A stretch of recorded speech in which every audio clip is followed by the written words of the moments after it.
Okay, good morning, students. Welcome to Learners Academy. Good morning. Okay, we are at exercise miscellaneous exercise 1. Question number 8 तक हमने कल कर लिया था, है ना। आज हमारा टारगेट है एनी हाउ ये 4 क्वेश्चंस तो आज ही खत्म करें, है ना। उसके बाद फिर बचे हुए क्वेश्चंस एक ही सेशन के हैं, ओरली भी हो सकते हैं या फिर एक इजी है कुल मिला के, राइट। ये जो अपन जिस पैटर्न के क्वेश्चंस कर रहे हैं ना, उस पैटर्न के 4 क्वेश्चंस हमारे पास बचे हैं जिसको आज ही खत्म करना है ना। तो क्वेश्चन नंबर 9 रीड आउट करते हैं। Using properties of sets show that A union A intersection B A होगा, और सेकंड पार्ट है A intersection A union B क्या होगा, ए होगा। ठीक है, तो सबसे पहले अपन इसको प्रूव करने से पहले अपन अपने आप को संतुष्ट करेंगे कि ऐसा होता है क्या। हालांकि करना तो मैथमेटिकल स्टेटमेंट से ही है, वो तो है, हमारी मजबूरी है और उसी से करना आना भी चाहिए। ठीक है, लेकिन एक बार अपन वेन डायग्राम या कुछ एग्जांपल्स लेके भी आप अपने आप को संतुष्ट कर सकते हैं कि अच्छा ये इस, तो फिर क्या होता है, हाँ फिर क्या होता है, उधर जो मैथमेटिकल स्टेटमेंट में दिमाग अच्छे से चलता है। अगर वेन डायग्राम में हमने एक बार देख लिया तो लेट अस से ए और बी बनाता हूं मैं, तो ये है ए और ये है इंटरसेक्टेड फॉर्म में बी, ए बी। अब ए का यूनियन करना है, तो ए तो ये पूरा है, ए तो ये पूरा है, और ए इंटरसेक्शन बी कौन सा है, ये वाला पार्ट है। तो इस वाले पार्ट का इस पूरे पार्ट से यूनियन करेंगे तो बदले में तो यही तो पार्ट आएगा। बड़े सेट का छोटे सेट से यूनियन करते हैं, बड़ा सेट आता है, तो ए बड़ा सेट और ये इंटरसेक्शन छोटा सेट, इन दोनों का यूनियन करेंगे तो यही पार्ट आएगा। तो ये तो सही है। चलो सेकंड देखो, अब क्या करो, ए का इस पूरे पार्ट का ए यूनियन बी के साथ इंटरसेक्शन करो। तो इस पूरे ए का, इस ए का इंटरसेक्शन करना है पूरे इस पार्ट से, ये जो बड़ा पार्ट। अब जब इंटरसेक्शन करते हैं तो छोटा एलिमेंट आंसर आता है, इंटरसेक्शन कर रहे हैं तो एक जगह तो ए ले रहे हो, एक जगह पूरा यूनियन ले रहे हो, तो इंटरसेक्शन करेंगे तो छोटा एलिमेंट ही आएगा। तो ये वाला पार्ट भी सही होगा।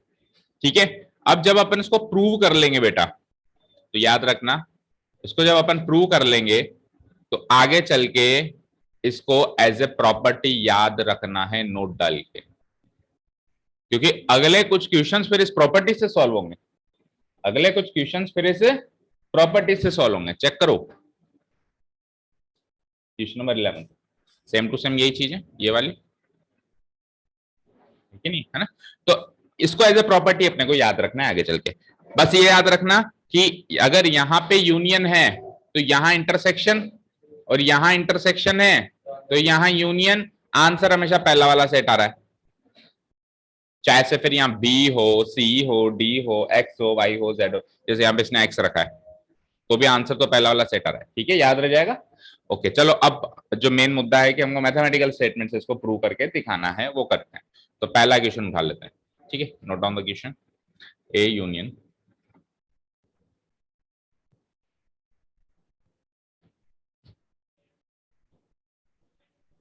क्वेश्चन नंबर 1 है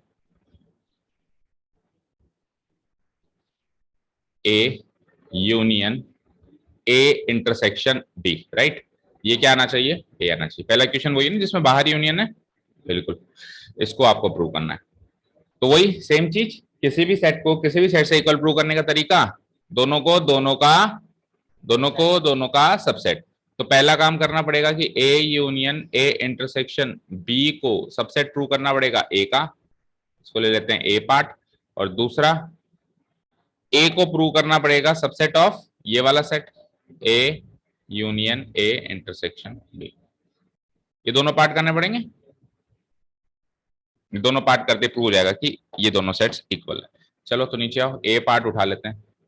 ए पार्ट है A union A intersection, A union A intersection B is a subset of ए।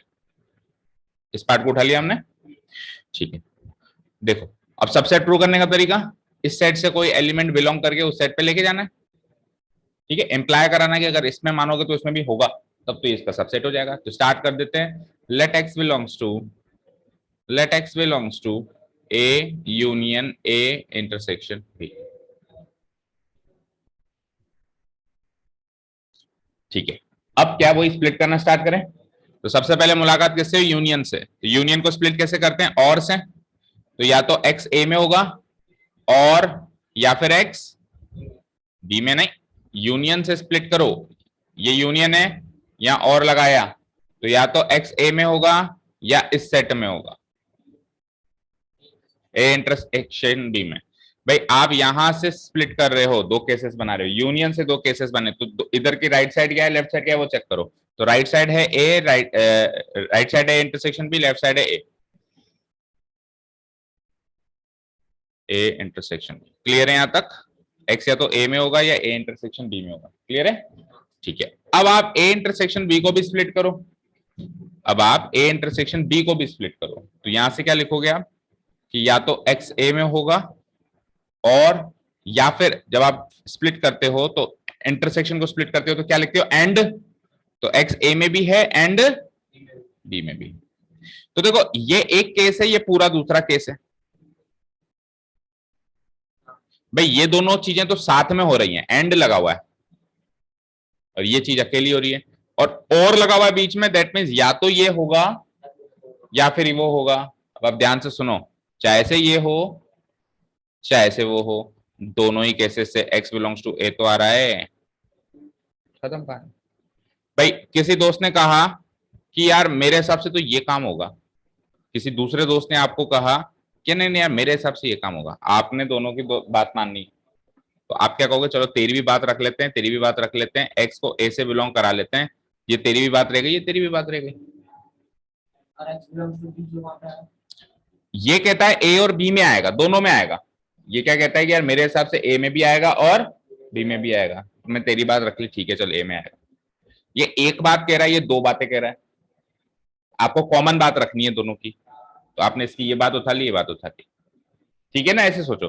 तो एक तरीके से इन दोनों ही केसेस से मैं ये प्रूव कर दूंगा कि x बिलोंग्स टू a। तो देखो स्टार्ट कहां से किया था, स्टार्ट किया था यहां से, खत्म कहां किया है यहां पे, that means this is the subset of this. ठीक है, तो सो वी हैव, पहला पार्ट प्रूव हुआ यहां पे, so we have x belongs to a union a intersection b is a subset of a। Sorry, implies, ये मानने से इंप्लाइज क्या हुआ, x बिलोंग्स टू a हुआ। भाई ये माना तो उससे ये इंप्लाई हुआ, ठीक है ना। So we can say that पहला वाला सेट यानी कि a union a intersection b, पहला वाला set is a subset of दूसरा वाला सेट। a पार्ट प्रूव हो गया, चलो b पार्ट की तरफ चलते हैं। अब b पार्ट में उल्टा प्रूव करना है कि a is a subset of a union a intersection b। अब हमेशा याद रखना, बड़े सेट से छोटा सेट पे आना आसान है, ठीक है, छोटे सेट से बड़ा सेट पे जाना थोड़ा सा मुश्किल है, ठीक है। तो हमको करना क्या होता है, जो इसलिए पहला काम ये करो कि बड़े से छोटे पे आ जाओ, वो आसान है, और उसमें कुछ स्टेप्स नोट डाउन हो जाएंगे। फिर छोटे से जब बड़े पे जाओ तो जो पहला काम किया था उसका रिवर्स प्रोसेस फॉलो करो, ठीक है। भाई आप यहां से लेके यहां तक आए, अब वापस यहां से लेके यहां तक आने पे, आपने यहां से लेके यहां तक आने पे आप जो काम किया उसका उल्टा काम करोगे। तो अभी आप क्या करें, अभी आप क्या करें, A union A intersection B से ए पर आए, अब आपको क्या करना है, ए से वापस उधर जाना है, तो जो काम आप यूं कर रहे थे अब आप काम यूं करने की कोशिश करोगे, ठीक है। चलो तो अब इसमें let y belongs to A, let y belongs to A, यहां तो कोई दिक्कत, ठीक है। अब मुझे एक चीज बताओ, अब मुझे एक चीज बताओ, अगर वाई ए में है तो वाई ए यूनियन बी में भी होगा, क्योंकि सिंगल से यूनियन तो कभी भी जा सकते हैं, सिंगल सेट से यूनियन तो कभी भी जा सकते हैं। भाई वाई अगर ए में है तो वाई ए यूनियन बी में भी होगा, ए यूनियन सी में भी होगा, किसी भी सेट के साथ उसका यूनियन ले ले उसमें होगा ना। वो सिंगल से इंटरसेक्शन में नहीं जा सकते, लेकिन सिंगल से यूनियन में जा सकते हैं। एक बार लिखना मत, ट्राई करते इससे क्या हुआ। और बी क्यों लिया, क्योंकि दूसरा सेट बी की ही जिक्र हो रहा है, कोई तीसरा चौथा सेट तो यहाँ है नहीं। तो सपोज करो मैं इससे ये लिख देता हूँ कि y belongs to a union b, और फिर यूनियन को मैं स्प्लिट कर दूं, that means y belongs to a और y बिलोंग्स टू। अब y को a से बिलोंग करा के a पे ही खत्म करोगे, तो इसका मतलब तो यही होगा कि y a पे, मतलब a से a पर तो a ही आंसर आएगा। स्टार्टिंग भी a पे करी, खत्म भी a पे किया, तो आंसर भी a ही आया। और a से स्टार्टिंग करी, b पे खत्म किया, यानी वाई ए से मानना स्टार्ट किया और खत्म किस पे किया, बी पे, तो इसका मतलब ए और बी दोनों में, ए और बी दोनों में है वो सेट और वो एलिमेंट, तो क्या कर दूंगा, Y belongs to A intersection B हो गया। अब अगर इस और को कंबाइन कर लें तो A union A intersection B, ठीक है, सेम आ गया ना, चलो यानी कि करेक्ट है। चलो क्या किया हमने, y बिलोंग्स टू ए से हमने ये इंप्लाई कर दिया कि y belongs to A union B, और y belongs to A union B में यूनियन को स्प्लिट कर दिया तो y बिलोंग्स टू ए और y बिलोंग्स टू बी, ठीक है। अब आप इस और से स्प्लिट करो, आपने स्टार्ट किया था ए से, इस केस में अगर आप ये केस मानते हो तो खत्म भी किया है ए पे, तो 100% फिर y ए में है, 100% फिर y इस केस के हिसाब से, इस केस के हिसाब से 100% y ए में, क्योंकि स्टार्ट भी ए पे किया खत्म भी ए पे हो रहा है, तो इस केस के हिसाब से तो हो गया y बिलोंग्स टू ए। और अब उस केस के हिसाब से क्या होगा, उस केस के हिसाब से ये होगा कि स्टार्ट तो ए पे किया खत्म बी पे हो रहा है, दैट मींस ए और बी के इंटरसेक्शन में है, ए और बी के इंटरसेक्शन में, यानी कि y belongs to A intersection B, ठीक है। अब आप यहां से इस और को वापस कंबाइन कर लो, ए और ए इंटरसेक्शन बी को कंबाइन करेंगे तो क्या आएगा, A union A intersection B आएगा, आएगा ना भाई, ये और की जगह तो लिख दिया यूनियन, और एक साइड है ए एक साइड है इंटर, ये तो प्रूव करना था। तो अल्टीमेटली आपने स्टार्ट किया ए से, खत्म किया इस पे, that means this is the subset of this, ठीक है। चलो लिख लो, so we have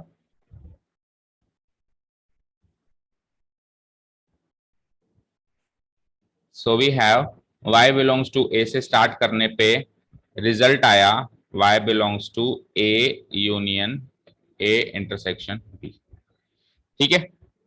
implies a is a subset of a union a intersection b। अब a पार्ट में क्या प्रूव हुआ और b पार्ट में क्या प्रूव हुआ, दोनों को कंबाइन करके लिखते हैं। Now we have a part में प्रूव हुआ कि a union a intersection b is a subset of a, and b part में प्रूव हुआ कि a is a subset of a union a intersection b, तो दोनों के सबसेट्स प्रूव हो गए, तो hence we can say that कि A union A intersection B बराबर A है, प्रूव्ड, प्रूव्ड।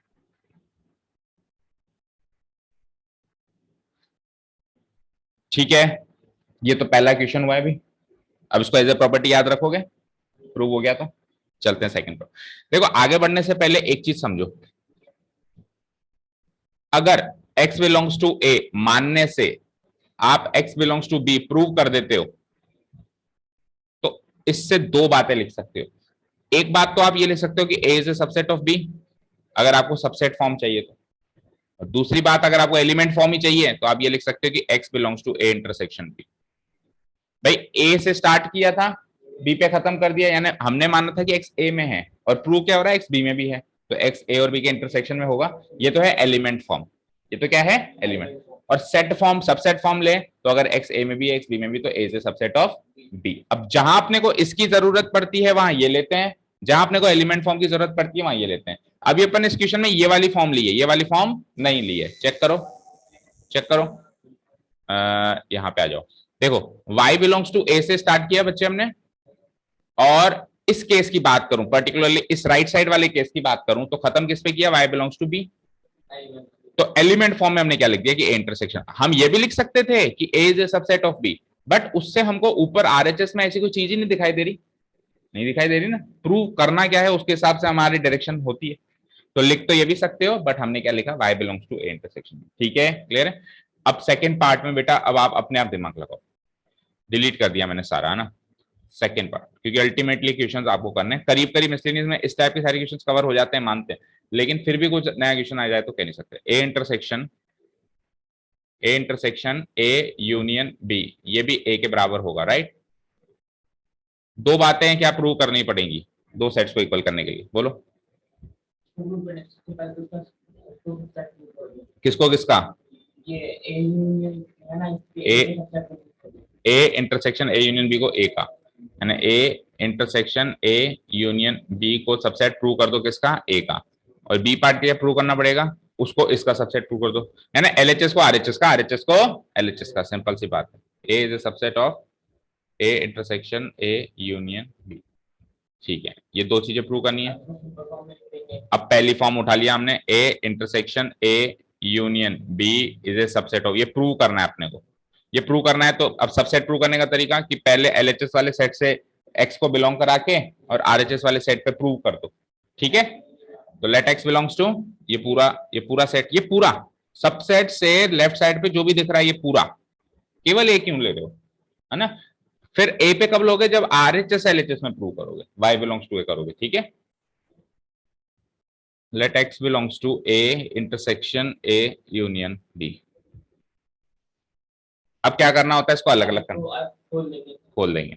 तो खोल देते हैं हम अपने को, अपन इसको देखो, एक काम करो, सुनो, एक काम करो,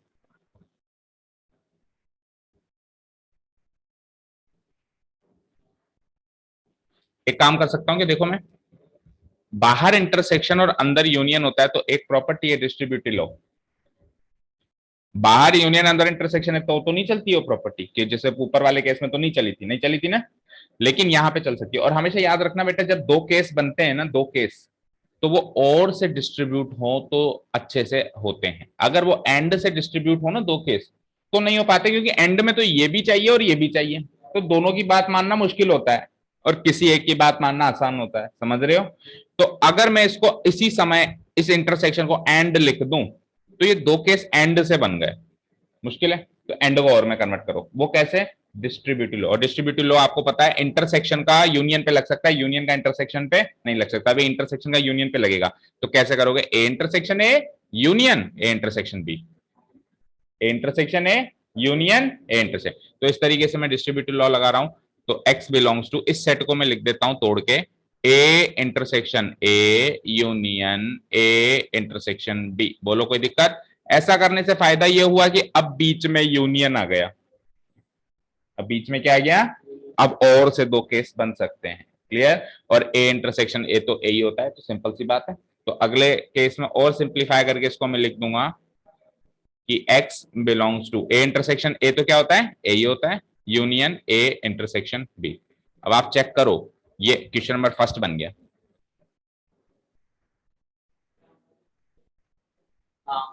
इसके बाद का काम copy paste, question number first का कॉपी पेस्ट, समझ आया, समझ आया ना।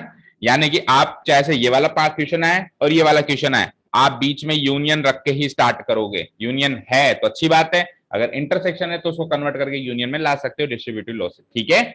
आगे का केस कॉपी पेस्ट कर दो।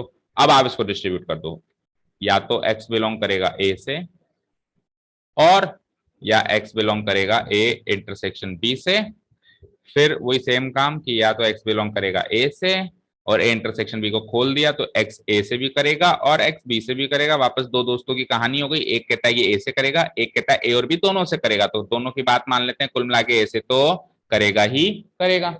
सो वी हैव स्टार्ट किया था हमने X belongs to A intersection A union B से स्टार्ट किया था, खत्म किया है एक्स बिलोंग्स टू ए पे, A intersection A union B से स्टार्ट करके खत्म किया X belongs to A. So A intersection A union B will be a subset of A. A part prove हो गया, ठीक है। B part, B part prove करना है कि A is a subset of A intersection A union B, उल्टा। तो अब की बार स्टार्ट करो, let Y belongs to A, और सेम टू सेम पहले की तरह कि अगर Y A में है तो A यूनियन B में तो जरूर होगा, अगर y a में है तो a यूनियन, क्योंकि सिंगल से यूनियन आ सकते हो इंटरसेक्शन नहीं आ सकते हो, तो y बिलोंग्स टू a है तो y जो है a यूनियन b में तो 100% होगा। अब a यूनियन b को स्प्लिट करते हैं तो y बिलोंग्स टू a और y बिलोंग्स टू b, ठीक है फाइन। अब देखो स्टार्ट किया a पे, खत्म भी किया a पे, दैट मीन्स a में होगा ही होगा, पहला केस से रिजल्ट आया कि y बिलोंग्स टू a, और स्टार्ट किया ए में खत्म किया बी में, तो y belongs to what, A intersection B, पहला सेम टू सेम पिछले क्वेश्चन की कॉपी पेस्ट चल रही है, ठीक है। अब आगे क्या करें, अगर मैं इसको और से कंबाइन कर दूं, अगर मैं इसको क्या कर दूं, यूनियन से कंबाइन कर दूं, तो y बिलोंग्स टू,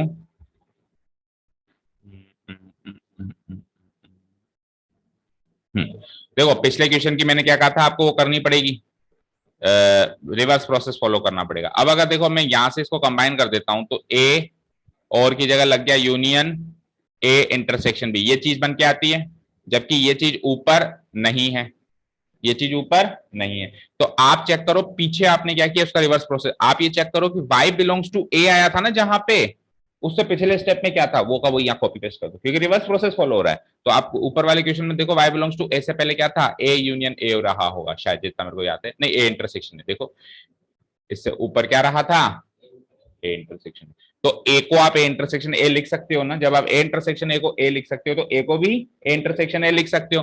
तो अब जहां पे आप अटके हो उसके बाद वही चीज फॉलो करो जो इधर है। तो क्या है इधर, y बिलोंग्स टू ए है, तो y बिलोंग्स टू ए को मैं लिख देता हूं y belongs to A intersection है। कोई दिक्कत, कोई दिक्कत नो? नहीं नहीं नहीं नहीं नहीं, ए बराबर ए इंटरसेक्शन ए होता है तो अंडरस्टूड है, ये तो सब जानते हैं, सेट थ्योरी है तो कि ए इंटरसेक्शन है तो क्या होता है, ए ही होता है। तो y belongs to A intersection B, ठीक है। अब देखो, अब यहाँ पे डिस्ट्रीब्यूटिव लॉ का उल्टा लो, भाई डिस्ट्रीब्यूटिव लॉ में अपन डिस्ट्रीब्यूट करते हैं तो उल्टा भी तो कर सकते हैं, कर सकते हैं ना। तो देखो हम क्या करेंगे, y बिलोंग्स टू ए, देखो यहां पर है इंटरसेक्शन, यहां पर है इंटरसेक्शन, दोनों जगह इंटरसेक्शन है, तो इंटरसेक्शन तो ले लिया कॉमन, ब्रैकेट लगाया, सॉरी इंटरसेक्शन कॉमन, ब्रैकेट लगाया और क्या लिख दिया, ए और बीच में और का साइन है तो ए यूनियन बी। मुझे एक चीज A intersection A union B, distributive law लगाते हैं तो क्या बनता है, ए इंटरसेक्शन ए फिर यूनियन, आगे बोलो ए इंटरसेक्शन बी, यही बनता है। तो जब आप यहां से यहां आ सकते हो तो वापस यहां से यहां नहीं जा सकते क्या, तो मैं यहां से यहीं तो जा रहा हूं, देखो ए इंटरसेक्शन ए लिखा हुआ है, फिर और लगा हुआ है यानी यूनियन लगा हुआ है, और का मतलब यूनियन ही होता है ना, और फिर ए इंटरसेक्शन बी लगा हुआ है। तो मैं इससे वापस पहली वाली स्टेप पे जा सकता हूं ना, इंटरसेक्शन कॉमन लेके और यूनियन अंदर ब्रैकेट में ले लूं, ले सकता हूं ना, वही काम कर रहे हैं। तो मैं क्या लिख दूंगा इसको, y बिलोंग्स टू ए और इंटरसेक्शन बाहर ले लो और अंदर ले लो ए यूनियन बी, और यही ऊपर दिखाई दे रहा है, A intersection A union B तो दिखाई दे रहा है, चेक करो। तो सो वी हैव स्टार्ट किया था हमने y बिलोंग्स टू ए से, खत्म किया है हमने y belongs to A intersection A union B पे, implies A is a subset of A intersection A union B। अब A पार्ट भी प्रूव हो गया, B पार्ट भी प्रूव हो गया, दोनों को कंबाइन करते हैं। Now we have A part में हमने प्रूव किया कि A intersection A union B is a subset of A, and B part में हमने प्रूव किया कि A is a subset of A intersection A union B। दोनों को साथ में सोचें तो भी कह सकते हैं कि दोनों सेट्स इक्वल हैं, A intersection A union B equal to क्या है, A। प्रूव, ये हो गया आपका सेकेंड क्वेश्चन का आंसर। 8th क्वेश्चन यहाँ पे कंप्लीट होता है। 8th को इंपॉर्टेंट मार्क करो, नॉट ओनली बिकॉज कि इसको प्रूव करना थोड़ा सा टेढ़ा था, बट इसलिए भी क्योंकि ये खुद एक प्रॉपर्टी है जो आगे के लिए याद रखनी है।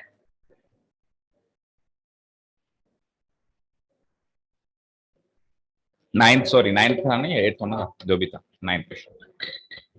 चलो नेक्स्ट क्वेश्चन नंबर 10 कर दूं delete, question number 10 read out कर।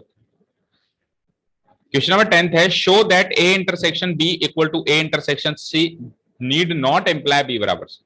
क्वेश्चन का मतलब समझो, क्या कह रहा है कि ए इंटरसेक्शन बी की वैल्यू अगर ए इंटरसेक्शन सी के बराबर है तो कोई जरूरी नहीं है कि बी और सी बराबर हो तभी ऐसा होता है, बी और सी बराबर नहीं हो तभी भी ऐसा हो सकता है। बेटा ये नंबर्स थोड़ी ना कि real number into real number हो रहा है इक्वल टू रियल नंबर, तो रियल नंबर से रियल नंबर का ही सेट्स है, इसमें चीजें सेट के अकॉर्डिंग चलती। मैं आपको एक एग्जांपल दे लेता हूं, मैं आपको एक एग्जांपल देता हूं, चीज क्लियर हो जाएगी। देखो भाई, मैंने ए इंटरसेक्शन बी किया, मैंने सपोज करो ए ले लिया 1,2 ले लिया, मैंने बी ले लिया 2,3 ले लिया, तो ए इंटरसेक्शन बी कितना आया, बोलो 2, बोलो कॉमन एलिमेंट 2 ये। अब ये का यही चीज ए इंटरसेक्शन, मतलब ये ए इंटरसेक्शन सी की भी वैल्यू है, तो जरूरी थोड़ा ना सी एग्जैक्टली बी के बराबर हो तो ही ए इंटरसेक्शन सी टू आए। देखो मैं सी को कुछ अलग लेकर भी इन दोनों के बीच में टू कॉमन ला सकता हूं। टू ही तो कॉमन लाना है भाई, ए और सी में टू ही तो कॉमन लाना है। तो मैं टू और थ्री क्यों लूं, मैं टू और फोर ले लूंगा। अब चेक करो बेटा, क्या बी और सी बराबर हैं? नहीं, बट फिर भी ए इंटरसेक्शन सी तो टू ही आ रहा है। एग्जाम्पल एक काफी है ना। तो दो सेट्स के इंटरसेक्शन की वैल्यू अगर सेम आ रही है, दैट मींस जरूरी नहीं कि दोनों सेट बराबर है। ये आपको इसमें प्रूव करके हो भी सकते हैं। अभी मैं इसको यहां पे 2,3 ले लूं तो बी और सी बराबर हो भी गए, और नहीं लूं तो नहीं भी हुए, लेकिन इंटरसेक्शन दोनों ही केस में टू यानी बराबर आ रहा है। तो नीड नॉट इंप्लाई का मतलब है कि ऐसा उसकी जरूरत नहीं है ये प्रूव करने के लिए। अगर वो है तो भी ये प्रूव हो सकता है, वो नहीं है तो भी ये प्रूव किया जा सकता है। अभी तो एग्जाम्पल के थ्रू था, एग्जाम्पल प्रूव करना है। प्रूव नहीं करना होता तो क्रॉस क्वेश्चन एग्जाम्पल ले लेते, आपको करना तो वही क्या मैथमेटिकल स्टेटमेंट्स। ठीक है साहब, तो इसको अगर मैं कन्वर्ट करूं एक मैथमेटिकल प्रॉब्लम में, तो आपको ये तो प्रूव करना है। नहीं, ये तो गिवन है, ये तो गिवन है भाई, A intersection B intersection C के इक्वल है, ये तो गिवन है। आपको प्रूव क्या करना है कि ये बी इक्वल टू सी जरूरी नहीं है ट्रू है, ये B equal to C false भी हो सकता है और B equal to C true भी हो सकता है। तो एक तरीके से इस पूरी बात को मैथमेटिकल प्रॉब्लम में कन्वर्ट करें तो मैं क्या ऐसे लिख सकता हूं कि गिवन पॉइंट तो है कि ए इंटरसेक्शन बी बराबर ए इंटरसेक्शन सी, ये तो गिवन पॉइंट है। और टू प्रूव वाला पॉइंट है कि बी बराबर सी बी हो सकता है और बी नॉट इक्वल टू सी भी हो सकता है। ये टू प्रूव वाला स्टेटमेंट हो गया कि 100% बी इक्वल टू सी भी नहीं होगा और 100% बी नॉट इक्वल टू सी भी होगा। बी इक्वल टू सी भी हो सकता है और बी नॉट इक्वल टू सी भी हो सकता है। ये हमको ये चीज प्रूव करके दिखानी है अगर ऊपर वाली चीज गिवन हो। ठीक है, शुरू करें। चलिए, तो देखो हम हमारा दिमाग लगाते हैं कि चलो इसको प्रूव करते हैं। इसको प्रूव करेंगे तो B equal to C prove करने के वही अगेन दो तरीके, B is a subset of C prove करना पड़ेगा एंड साथ में C is a subset of B prove करना पड़ेगा। इसको इसका सबसेट, इसको इसका सबसेट प्रूव करना पड़ेगा। अब अगर मैं B is a subset of C prove करने निकल गया तो एक्स को इसका एलिमेंट मानते हुए इसको प्रूव करना पड़ेगा, यही काम करना पड़ेगा। यानी कुल मिला के स्टार्टिंग कहां से करनी पड़ रही है, let x belongs to B. Starting कहां से करनी पड़ रही है, let x belongs to B. चलो ठीक है, तो मैं स्टार्ट कर देता हूं, प्रूफ लिखता हूं, let x belongs to B. अब जैसा कि मैंने आपको कहा था कि अगर x किसी भी सेट में है, अगर x किसी भी सेट में है तो सिंगल से यूनियन तो बना सकते हो, इंटरसेक्शन नहीं बना सकते। तो फिर x जो है a यूनियन b में भी होगा, यस और नो? क्योंकि सिंगल से आप यूनियन तो कभी भी बना सकते हो। अब आप यूनियन से स्प्लिट कर दो और लगा के, तो क्या हो जाएगा, x बिलोंग्स टू a और बोलो x बिलोंग्स टू b। यहां तक क्लियर है? अब आप इसको दो केस की तरह देखो। यहां से मैं एक बाउंड्री खींच दी मैंने, ठीक है। स्टार्ट किया था आपने x बिलोंग्स टू b से, खत्म किया है आपने x बिलोंग्स टू a से। स्टार्ट किया था आपने x बिलोंग्स टू b से और खत्म किया है आपने x बिलोंग्स टू a से। तो इससे क्या हो जाएगा कि b और a के इंटरसेक्शन से बिलोंग करेगा। बिल्कुल सही है। फिर से सुनो, स्टार्ट किया था हमने किससे, स्टार्ट किया था किससे, बी से, खत्म किया है ए पे। तो मैंने कहा था ना कि अगर x बिलोंग्स टू बी से स्टार्ट करो, x बिलोंग्स टू ए पे खत्म करो, दैट मींस x बी में भी है और ए में भी, यानी x बी और ए के इंटरसेक्शन में है। और यहाँ पे स्टार्ट भी किया बी से, खत्म भी किया बी पे, तो यहाँ से तो यही निकल के आएगा कि बी में है बस। ठीक है, तो दोनों केस के रिजल्ट लिख रहा हूं मैं। पहला केस का रिजल्ट हो जाएगा कि x ए और बी के इंटरसेक्शन में, समझ आया? और दूसरा केस का रिजल्ट तो वही रहेगा कि x बी में है। दूसरा केस का रिजल्ट आएगा कि x तो b में है। अब a इंटरसेक्शन b की वैल्यू तो a इंटरसेक्शन c के बराबर है ना, कॉपी पेस्ट कर सकते हो ना। और दूसरी चीज x बिलोंग्स टू b। ठीक है, यहां पे आप क्या लिख दोगे, because it is given that a intersection b equal to a intersection c। ठीक है, ठीक है। अब सुनो, अगर x a में भी है, a इंटरसेक्शन c में है, अगर x a इंटरसेक्शन c में है, तो इंटरसेक्शन का मतलब क्या होता है, a में भी है और c में। फोकस करो, देर कॉपी पेस्ट करने के पर्पज से मत आओ, फोकस करो, चीज को खुद करने की कोशिश करो। अगर एक्स ए इंटरसेक्शन सी में है तो उसका क्या मतलब हुआ? एक्स ए में भी और एक्स सी में भी। ए से मुझे मतलब नहीं है, सी में तो है क्या वो? क्यों मैं सी को क्यों फोकस कर रहा हूं? क्योंकि मुझे B is a subset of C prove करना है, बी इक्वल टू सी की बात हो रही है। तो मैंने बी से स्टार्ट किया है तो पहुंचना सी पे, पहुंचना किस पे? सी पे। तो मैं क्या लिख सकता हूं कि एक्स बिलोंग्स टू सी तो होगा ही होगा, होगा ही होगा, 100% होगा। और दूसरे केस को मैंने एज इट इज लिख दिया कि एक्स बिलोंग्स टू बी। यहां तक कोई डाउट? अब आपने स्टार्ट किया क्या कहां से किया था? सो वी हैव, आपने स्टार्ट कहां से किया था? इस केस की शुरुआत कहां से स्टार्ट करी थी? एक्स बिलोंग्स टू बी से करी थी, तो मैंने लिख दिया एक्स बिलोंग्स टू बी। और खत्म कहां पे किया आपने? दो केसेस पे आके खत्म किया, एक्स बिलोंग्स टू सी पे भी खत्म किया और एक्स बिलोंग्स टू बी पे खत्म किया। ये चीज समझ में? अब सुनना भाई, स्टार्टिंग तो फिक्स है, एंडिंग के दो केस आ रहे हैं। स्टार्टिंग तो फिक्स है, एंडिंग के दो केस आ रहे हैं। तो एंडिंग का अगर ये केस मान लिया जाए तो B is a subset of C prove हो जाएगा, और एंडिंग का अगर ये केस मान लिया जाए तो B is not a subset of C prove होगा, क्योंकि B is a subset of C prove करने के लिए यहां सी चाहिए, यहां सी नहीं है, यहां सी नहीं है। तो अगर ये वाला केस मान लिया जाए तो B is a subset of C prove हुआ, ये वाला केस मान लिया जाए तो B is not a subset of C prove हुआ। B is a subset of B prove हो रहा है, लेकिन सी से तो सबसेट प्रूव नहीं हो रहा है ना।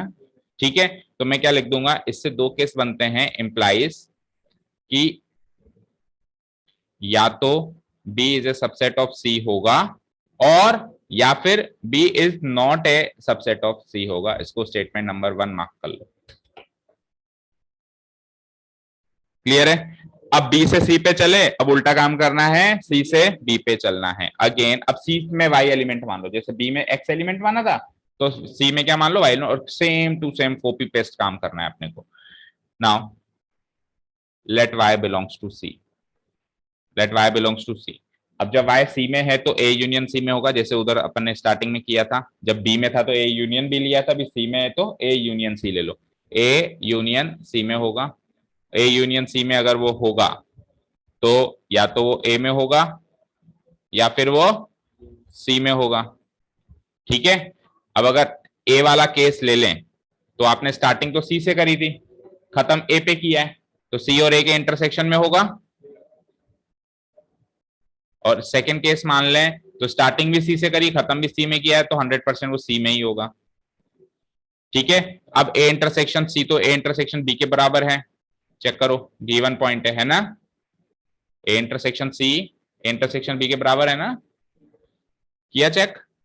A intersection C A intersection B के बराबर है, तो ए इंटरसेक्शन सी को लिख दिया हमने, इंटरसेक्शन बी, और बाकी दूसरा वाला केस एज इट इज लिख दिया। इसके आगे रीजन डाल दिया, because A intersection C is equal to क्या है? A intersection B.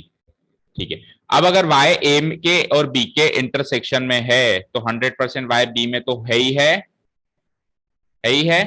अगर a के और b के इंटरसेक्शन में है तो वो b में तो है ही है। और दूसरा केस क्या है? y belongs to c। बस खत्म। अब स्टार्टिंग कहां से की थी आपने? स्टार्टिंग कहां से की थी कि y बिलोंग्स टू c। खत्म कहां पे किया है आपने? y बिलोंग्स टू b और y बिलोंग्स टू c। जैसे पहले अपन ने किया, सेम टू सेम वही केस चलाओ कि अगर c से स्टार्ट करके b पे खत्म कर रहे हैं तो c is a subset of b, और c से स्टार्ट करके c पे ही खत्म कर रहे हैं तो c is not a subset of b। c से स्टार्ट करके b पे खत्म कर रहे हैं तो c is a subset of b, लेकिन c से स्टार्ट करके c पे ही खत्म हो रहा है तो c is a subset of c prove हो रहा है, c से सबसेट ऑफ b नहीं प्रूव हो रहा है, तो c is not a subset of b prove हो रहा है। ठीक है, तो मैं क्या लिख दूंगा, इससे अगेन दो केसेस बनते हैं कि या तो c is a subset of b और या फिर c is not a subset of b। इसको डाल दो स्टेटमेंट नंबर 2। अब दोनों स्टेटमेंट को साथ में लिखो, आपका काम हो चुका है। नाउ वी हैव, बोलो पहला स्टेटमेंट क्या बनाया अपन ने? स्टेटमेंट नंबर 1 क्या बनाया कि b is a subset of c और b is not A c। Statement number 1 बनाया। एंड सेकंड स्टेटमेंट क्या बनाया आपने? c is a subset of b और c is not a subset of b। तो देखो, अगर ये वाला केस मान लिया जाए लेफ्ट साइड वाला, तो b c का सबसेट c b का सबसेट, तो दोनों बराबर। और राइट साइड वाला केस मान लीजिए तो ना बी सी का सबसेट ना सी बी का सबसेट, तो बी नॉट इक्वल टू सी। अच्छा कोई कहे कि सर जरूरी थोड़ा ना कि आप इसके साथ ये कॉम्बिनेशन लो, और लगा हुआ है तो और में तो या तो ये होगा या ये होगा, और इधर भी या भी ये होगा या ये होगा, तो आप ऐसे भी तो लो, ऐसे और ऐसे भी तो लो, तो वो केस भी सोच लो, वो केस भी सोच लो। अगर बी सी का सबसेट है लेकिन सी बी का सबसेट नहीं है तो बी सी के बराबर नहीं होगा। अगर सी बी का सबसेट है लेकिन बी सी का सबसेट नहीं है, इधर भी बी और सी बराबर नहीं होगा। दो केस ये ले लिए। तीसरा केस ये और ये ले लो, बी बी सी का सबसेट नहीं है, सी बी बी का सबसेट नहीं है, तो 100% बी सी के बराबर नहीं होगा। लेकिन अगर एक ये केस ले लें कि बी सी का सबसेट है और सी बी का सबसेट है तो बी सी के बराबर होगा, तो सारे बातों को घूम फिर के बात एक ही आ रही है कि या तो बी सी के बराबर होगा या बी सी के बराबर नहीं होगा। बाकी तीन केसेस में तो बी सी के बराबर नहीं हो रहा है और एक केस में बी सी के बराबर हो रहा है। तो इन दोनों बातों से इंप्लाई ये होता है कि या तो बी और सी बराबर हैं या फिर बी और सी बराबर नहीं है, यही चीज प्रूव करनी थी। प्रूव, यही चीज प्रूव करनी थी। चेक करो ऊपर ऊपर अपन ने उस मैथमेटिकल प्रॉब्लम को इसी तरीके से तो कन्वर्ट किया, बीसी के बराबर है या फिर बीसी के बराबर नहीं है। क्लियर है? चलें आगे, कर दूं डिलीट? ओके। लेकिन शो दैट के लिए कह दिया ना उसने, इसलिए खिंच गया।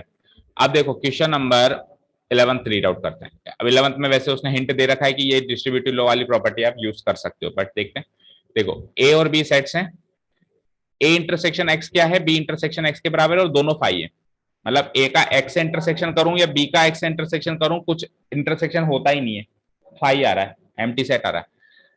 और ए यूनियन एक्स और बी यूनियन एक्स भी बराबर है, तो एक तरीके से ए इंटरसेक्शन एक्स और बी इंटरसेक्शन एक्स भी बराबर है और A union X B union X भी बराबर है। तो आपको प्रूव करना है कि ए और बी दोनों सेट्स बराबर होंगे और एक्स कोई भी नाम का, यानी तीन सेट हो गए, एक्स तो कोई भी सेट यहाँ पे हो सकता है।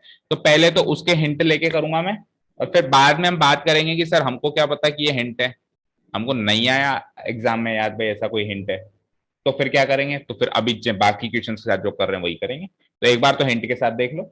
चलो जी, तो आपको गिवन पॉइंट्स क्या क्या है वो लिख लेता हूं।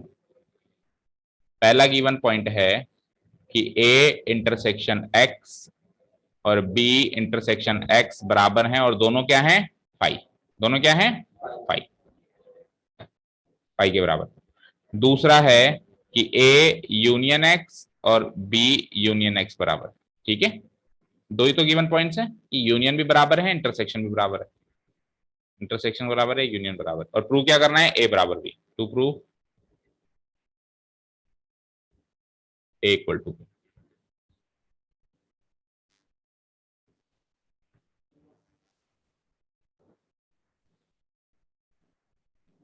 ठीक है। अब देखो पहले तो मैं उसका हिंट ले लेता हूं, तो हिंट लेते हैं तो उसने एक प्रॉपर्टी बताई है।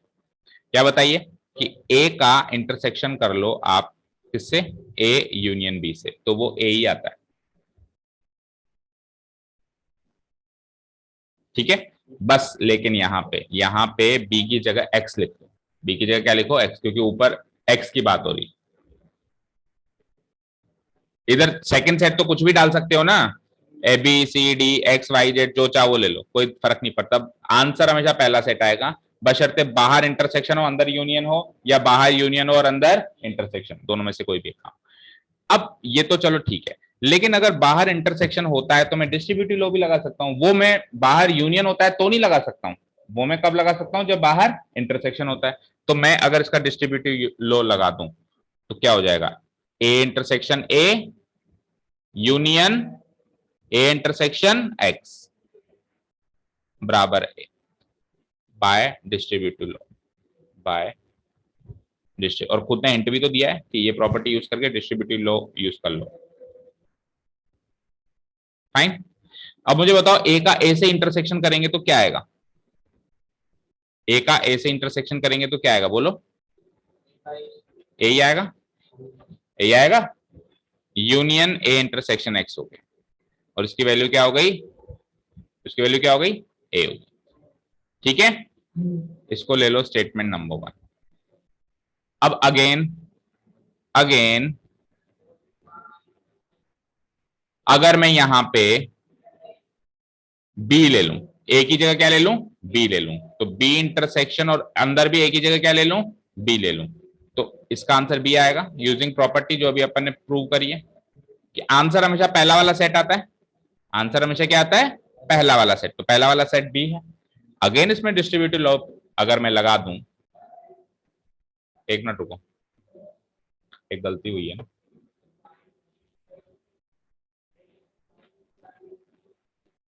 उस चीज को तो कहीं यूज ही नहीं किया हमने कि ये दोनों बराबर हैं, ए यूनियन एक्स और बी यूनियन एक्स बराबर है। A intersection X B intersection five है, तो ए यूनियन फाइव बराबर ए। चलो एक बार लिखना मत है ना। तो डिस्ट्रीब्यूटिव लॉ अगर मैं लगाऊं तो B intersection B union B intersection X, ये हो जाएगा बराबर बी। तो बी इंटरसेक्शन बी क्या होता है? B union B intersection X बराबर क्या हो जाएगा? बी। ठीक है, अब आप ये चीज देखो कि बी इंटरसेक्शन एक्स तो ए इंटरसेक्शन एक्स के बराबर, ये दोनों बराबर थे दोनों, तो बी यूनियन बी बराबर बी हो गया। एलएचएस एग्जैक्टली आरएचएस के इक्वल नहीं आ पाया, लेकिन तो बी यूनियन ए और बी इंटरसेक्शन एक्स। इसको थोड़ा सा और आगे सॉल्व करो, थोड़ा सा और आगे सॉल्व करो। देखो ए इंटरसेक्शन एक्स को क्या लिख सकते हो आप? डिस्ट्रीब्यूटिव लॉ से तो प्रूव हो नहीं रहे, कैसे कह रहे हैं? ए intersection A union x, A intersection A union x को ए लिख सकते हैं, बिल्कुल लिख सकते हैं। डिस्ट्रीब्यूटिव लॉ लगाया तो ए intersection A union A intersection x हो गया, ए का ए से इंटरसेक्शन ए ही होगा, और ए इंटरसेक्शन एक्स की वैल्यू, ए इंटरसेक्शन एक्स की वैल्यू गिवन है क्या? B intersection X. तो ये हो गया ए।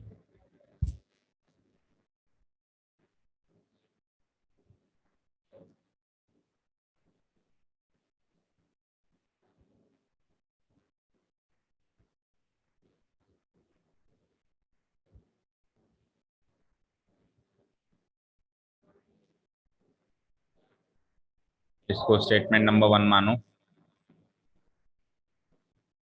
अगेन अब ये काम बी से करें तो B intersection B union X क्या हो जाता है? बी हो जाता है। तो अगेन डिस्ट्रीब्यूटिव लॉ फॉलो करें,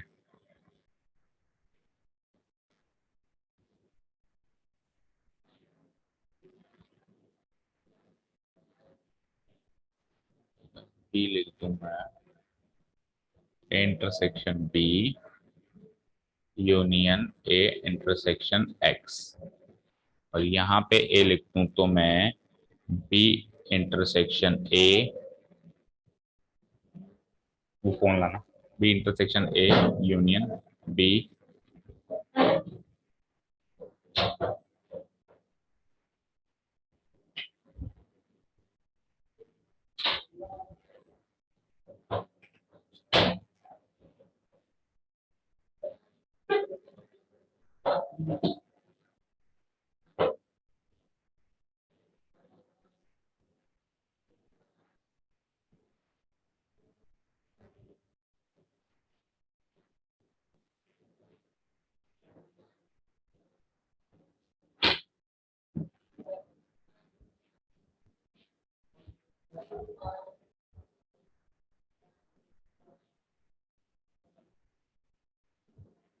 यस, अब देखो फिर से आओ। बी यूनियन एक्स लिखा तो ये हो गया A intersection B union A intersection X बराबर ए, और यहाँ पे अगर मैंने B intersection B union X लिख दिया, ए इंटरसेक्शन एक्स लिख दिया, तो B intersection A union B intersection X, और बी इंटरसेक्शन एक्स तो हाँ ठीक है। देखो थोड़ी सी स्टार्टिंग में गलती करिए। देखो बेटा, ए यूनियन एक्स की वैल्यू तो बी यूनियन एक्स के बराबर है ना, तो आपने प्रॉपर्टी तो ये लिखी है, लेकिन डिस्ट्रीब्यूटिव लॉ लगाने से पहले इसको चेंज करो, ए यूनियन एक्स को क्या लिख दो? बी यूनियन एक्स लिख दो, उसके बाद डिस्ट्रीब्यूटिव लॉ लगाओ तो हो जाएगा काम। तो थोड़ा सा चेंजेस करना पड़ेगा बेटा, देख लो कहाँ करेक्शन है। पहले स्टेप से करेक्शन होगा, पहली स्टेप से करेक्शन है। सबसे पहली चीज अपन ने ये लिख दी कि A intersection A union X बराबर क्या है? ए है, ये चीज तो लिख दी, लिख दी, ठीक है। अब क्योंकि ए यूनियन एक्स और बी यूनियन एक्स बराबर हैं, है ना, तो मैं A यूनियन X को B यूनियन X लिख सकता हूं, कोई दिक्कत है क्या? बिकॉज A यूनियन X बराबर B यूनियन X है, ठीक है, कोई दिक्कत नहीं है। अब लगाओ डिस्ट्रीब्यूटिव प्रॉपर्टी, अब लगाओ, तो A का B से इंटरसेक्शन हो जाएगा, यूनियन A का X से इंटरसेक्शन हो जाएगा, बराबर क्या हो गया A। देखो A का B से इंटरसेक्शन, फिर यूनियन बीच में आ गया, और A का X से इंटरसेक्शन। डिस्ट्रीब्यूटिव प्रॉपर्टी लगा दी, या डिस्ट्रीब्यूटिव लॉ जो भी अपन कहते हैं, using distributive law.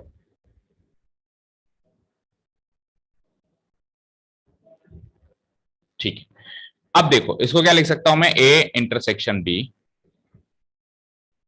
A intersection B, और मुझे गिवन है कि A इंटरसेक्शन X की वैल्यू फाई है। गिवन है क्या? मुझे गिवन है कि A इंटरसेक्शन X की वैल्यू क्या है, फाई इक्वल टू A, और फाई का किसी से भी यूनियन करें तो वही सेट आएगा, बड़ा वाला सेट। यानी कि यहां से मुझे क्या मिला कि A इंटरसेक्शन B क्या आ रहा है, A आ रहा है, राइट। यहां से A इंटरसेक्शन B क्या आ रहा है, A आ रहा है। इसको मार्क कर लो स्टेटमेंट नंबर 1, इसको मार्क कर लो आप स्टेटमेंट नंबर 1, ठीक है। अब चलते हैं सेकंड अगेन, अब उसी प्रॉपर्टी को फिर से लिखो, लेकिन जहां जहां A लिखा था वहां B लिखो। तो क्या लिखूंगा, B intersection B union X, पहले A intersection A union X लिखा था, अब B intersection B union X लिखूंगा, और आंसर हमेशा पहला वाला सेट आता है ना, B आएगा। अब वही सेम चीज B यूनियन X तो A यूनियन X के बराबर है ना, because B union X equal to क्या है, A यूनियन X के बराबर है। अब लगाओ वही डिस्ट्रीब्यूटिव प्रॉपर्टी, तो B intersection A union B intersection X equal to क्या हो जाएगा, B हो जाएगा। अच्छा, B इंटरसेक्शन A को सीधा करके मैं, कॉम्यूटेटिव होता है ना ये, तो A इंटरसेक्शन B भी लिख सकता हूं। Good morning. और B इंटरसेक्शन X तो फाई है ही सही, है ना, और फाई का अगर मैं किसी भी सेट के साथ यूनियन करूं तो वही सेट आएगा, A intersection B equal to B। इसको ले लो स्टेटमेंट नंबर 2। अब आप चेक करो, स्टेटमेंट नंबर 1 और 2 में LHS बराबर हैं, तो RHS भी बराबर होंगे। स्टेटमेंट नंबर 1 का LHS क्या है, इंटर, और स्टेटमेंट नंबर 2 का LHS क्या है, तो RHS बराबर हो जाएंगे, A बराबर B, है ना। तो from statement 1 and 2, now from statement 1 and 2 we will get A equal to B, proved। ठीक है, अब ये तो था मेथड नंबर 1 प्रॉपर्टी यूज करके। मेथड नंबर 1 प्रॉपर्टी नहीं है, मतलब पिछले क्वेश्चन में हमने कोई चीज प्रूव करी, उसी को वापस हिंट लेके यूज कर लिया। लेकिन मान लो ये माइंड में नहीं आई आपके, ये माइंड में नहीं आई, तो फिर आप क्या करोगे, वही काम A बराबर B प्रूव करने का। एक ही चीज समझते हैं अपन कि A को भी B का सबसेट प्रूव करो और B को भी A का सबसेट प्रूव करो। वो देखो मेथड नंबर 2 डालो, तो पूरा करेंगे। तो करना तो है ही ना। मेथड नंबर 2, A बराबर B प्रूव करना है, ये आपका टारगेट है। तो क्या करोगे, A is a subset of B, और साथ में B is a subset of A, दोनों प्रूव करना है। चलो पहली चीज उठा ली, लेटर से ये A पार्ट है, ये B पार्ट है, दोनों प्रूव करने पड़ेंगे। तो A पार्ट है हमारे पास, A is a subset of B, इसको प्रूव करते हैं। तो वही काम कि X को A का एलिमेंट मानते हुए B के एलिमेंट की तरफ लेके जाएंगे हम। तो let X belongs to A, ठीक है। अब सिंगल से यूनियन पे जा सकते हो, सिंगल से आप किस पे जा सकते हो, यूनियन पे। तो मैं इसको A यूनियन X लिख सकता हूं। आप कहोगे सर X क्यों लिखा, क्योंकि गिवन पॉइंट में X ही तो गिवन है। देखो A union X, B union X, A intersection X, B intersection X, A का X के साथ ही तो यूनियन गिवन है, तो मैं X ही लिखूंगा। तो मैं सिंगल से यूनियन पे आ गया। इसका मतलब क्या है, इसका मतलब है कि X बिलोंग्स टू A और X belongs to X, X के साथ यानी यूनियन। अब अगर आप इस केस को मानो, तो आपने A से स्टार्ट करके A पे ही खत्म किया है, that means X belongs to A। और अगर आप उस केस को मानो तो आपने साहब A से स्टार्ट करके X पे खत्म किया है, तो A इंटरसेक्शन X से बिलोंग करेगा, X belongs to A intersection X। और A इंटरसेक्शन X तो खुद ही फाई है। A इंटरसेक्शन X तो क्या है, नहीं, A इंटरसेक्शन X किसके बराबर है, चेक करो, 1 सेकेंड।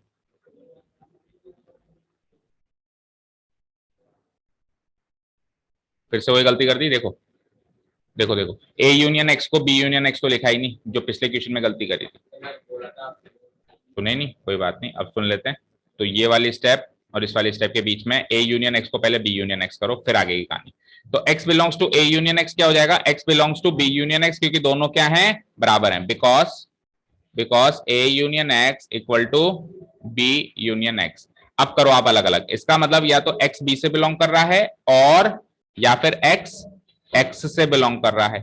अब अगर आपने a से स्टार्ट करके b पे खत्म किया है, दैट मींस x a और b के इंटरसेक्शन से बिलोंग करेगा, या फिर अगर आपने a से स्टार्ट करके x पे खत्म किया है तो a और x के इंटरसेक्शन से बिलोंग करेगा। दोनों में इंटरसेक्शन आ रहा है आपकी बात, इस केस में भी इंटरसेक्शन आ रहा है a और b का, और उसमें भी इंटरसेक्शन आ रहा है a और x का, a और x का, ठीक है साहब। और a और x, देखो x जो है a और b के इंटरसेक्शन से बिलोंग करेगा, तो 100% वो b से तो बिलोंग करेगा ही करेगा, 100% वो b से तो बिलोंग। अब आपको सर a से भी तो करेगा, तो a से तो स्टार्ट किया है ना आपने, तो b पे खत्म करना था, इसलिए मैंने b वाला रिजल्ट किया। इधर आ जाओ, a इंटरसेक्शन x तो फाई है भाई, a इंटरसेक्शन x तो क्या है, फाई है, तो ये वाला केस क्या हो गया, इनवैलिड। भाई आपने कहा या तो सर ये होगा या फिर ये होगा, लेकिन फिर ये वाला केस तो हो ही नहीं सकता, क्योंकि कोई भी एलिमेंट एम्प्टी सेट से बिलोंग नहीं कर सकता, तो ये वाला केस क्या हो गया, नल एंड वॉइड। तो फिर बचा कौन सा, केवल यही केस। तो ए से स्टार्ट करके बी पे खत्म कर दिया ने, ए से सबसेट ऑफ बी। तो मैं नीचे क्या लिखूंगा, एयर एयर x belongs to phi is not possible, is not possible. So एक ही केस बनता है कि अगर x बिलोंग्स टू a मान लें, तो x बिलोंग्स टू b पे ही मैं खत्म कर सकता हूं, implies a is a subset of b। ये तो हो गया a पार्ट। b पार्ट आ जाओ, b पार्ट में अब आप स्टार्ट कर लो, लेट y बिलोंग, अब b पार्ट में प्रूव क्या करना है, उल्टा, b is a subset of a prove करना है, b is a subset of a prove करना है, तो उल्टा स्टार्ट करो, let y belongs to b, और अगर y b में बिलोंग करेगा तो b यूनियन x, सिंगल से यूनियन में कभी भी जा सकते हैं, तो b यूनियन x में बिलोंग करेगा, और b यूनियन x तो a यूनियन x के बराबर है ना, बिकॉज b यूनियन x बराबर a यूनियन x है। तो इसका मतलब या तो y बिलोंग करेगा a पे, और या फिर y बिलोंग करेगा x पे, ठीक है। अब अगर आपने b से स्टार्ट करके a पे खत्म किया है, दैट मींस y b और a के इंटरसेक्शन में, और b से स्टार्ट करके x पे खत्म किया है, यानी y b और x के इंटरसेक्शन में, तो यहां से तो आ जाएगा y belong to b intersection a, और वहां से आ जाएगा y belong to b intersection x, ठीक है। तो अगर b और a के इंटरसेक्शन में, तो 100% a में तो है ही, 100% a में तो है ही, और b इंटरसेक्शन x तो फाई है, बिलोंग्स टू का साइन, तो y belongs to phi, again y belongs to phi is not possible,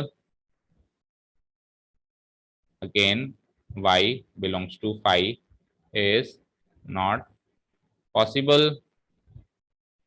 so एक ही केस बना कि y बिलोंग्स टू b से स्टार्ट करके मैं कहां पहुंचा, y बिलोंग्स टू a, इसका मतलब b is a subset of a।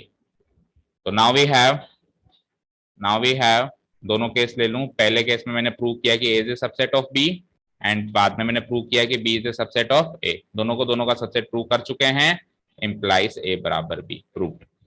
तो बेटा दोनों मेथड से प्रूव कर लिया अपन ने, जो मेथड आपको पसंद आए, एक तो बेसिक मेथड बिलोंग्स टू वाला, और एक मेथड आपका जो प्रॉपर्टी यूज करके, प्रॉपर्टी काम आ जाए तो उससे थोड़ा आसान था, मानता हूं बात को, इससे थोड़ा सा फिर वो यूनियन इंटरसेक्शन बिलोंग्स टू की प्रॉपर्टी पूरी सेट थ्योरी लगानी, ठीक है।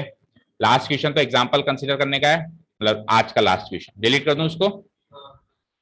ये क्या कह रहा है, 12th क्वेश्चन, ऐसे कोई भी सेट ए बी और सी निकाल लो, आप इनफाइनाइट निकाल सकते हो, जैसे कि A intersection B, B intersection C, A intersection C, तीनों तो क्या आने चाहिए, नॉन एम्प्टी आने चाहिए, खाली नहीं आने चाहिए, खाली नहीं आने चाहिए, कुछ होना चाहिए उनमें, लेकिन तीनों का इंटरसेक्शन खाली आना चाहिए।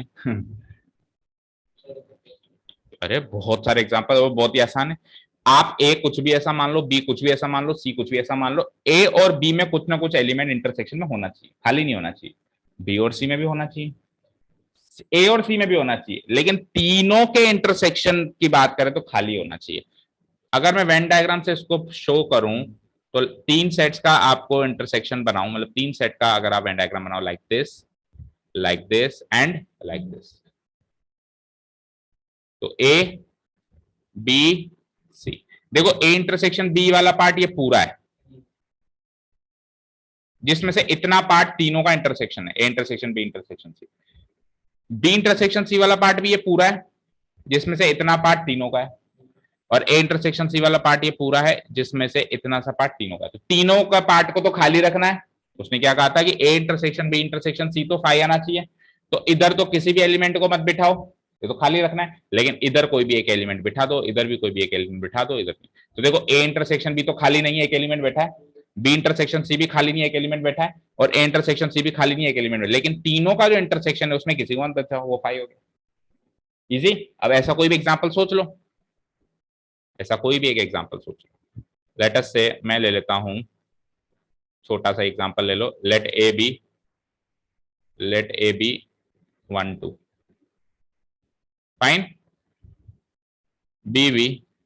अब ए और बी में इंटरसेक्शन करवाना है ना कुछ 2 3, ठीक है। यहां से ए इंटरसेक्शन भी खाली नहीं है, चेक करो ए इंटरसेक्शन बी में क्या आ रहा है, 2 आ रहा है, which is not equal to 5। अच्छा सी ले लो, अब बी और सी में भी इंटरसेक्शन कराना है और फिर ए और सी में भी कराना है, तो 1 और 3 ले लूं। देखो 1 और 3 लूंगा तो बी का सी से भी इंटरसेक्शन हो पा रहा है और ए का सी से भी इंटरसेक्शन हो पा रहा है ना।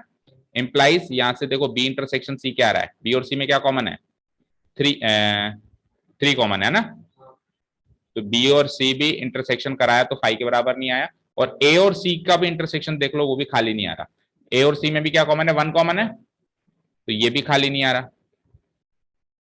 ये भी खाली नहीं आ रहा। लेकिन अगर मैं तीनों का इंटरसेक्शन कराऊं तो तीनों में तो कुछ भी कॉमन नहीं है, देखो कोई ऐसा एलिमेंट है जो तीनों में कॉमन है, नहीं, तो 5 आ रहा है। तो ये एक एग्जांपल सोच लिया मैंने, ऐसे आप इनफाइनाइट एग्जांपल सोच सकते हैं। बस आपको एबीसी कुछ भी नए ऐसे सेट स्टेटमेंट थोड़ा है, वो कह रहा है कि एबीसी कोई भी सेट्स बताओ, एग्जांपल्स बताओ, ताकि ए बी इंटरसेक्शन फाई नहीं हो, बी सी इंटरसेक्शन भी फाई नहीं हो, और ए सी इंटरसेक्शन भी फाई नहीं हो, लेकिन A intersection B intersection C क्या हो, फाई। बस ये एक एग्जांपल मैंने सोच लिया, आप कोई नया एग्जांपल सोच के आना घर से। हाँ सोच लोगे, 3 एलिमेंट में सोचना, देखें। अरे 2 एलिमेंट में तो फिर तो तुमने अपना क्या दिमाग लगाया। अब कोई बच्चे 1 2 को ए बी लिख देते हैं, सर मैंने नया सोचा ए बी बी सी ए सी, नया क्या सोचा है 1 2 2 3, और 1 3 को कोड करके ए बी बी सी ए सी लिख दिया, तो एग्जांपल तो वही सोच रहा है, 3 एलिमेंट में सोच के आना देंगे, है ना। तो अरे एक, हाँ ऑब्वियसली ये 4 क्वेश्चन तो हो जाने दो कल। क्यों अकेले का टेस्ट लेने में गवर्नमेंट मना करती है, क्या लगता है, घर वालों के मार्क्स बना दो उसके लिए कमाया है नहीं, तो कोई भी नहीं होगा, क्यों मैं हूंगा ना, कोई क्यों नहीं होगा, मेरा होना काफी नहीं है क्या। ओके तो 13 14 15 16 4 क्वेश्चंस कल करेंगे, परसों फिर। Okay thank you so much for listening to us, have a nice day, keep learning.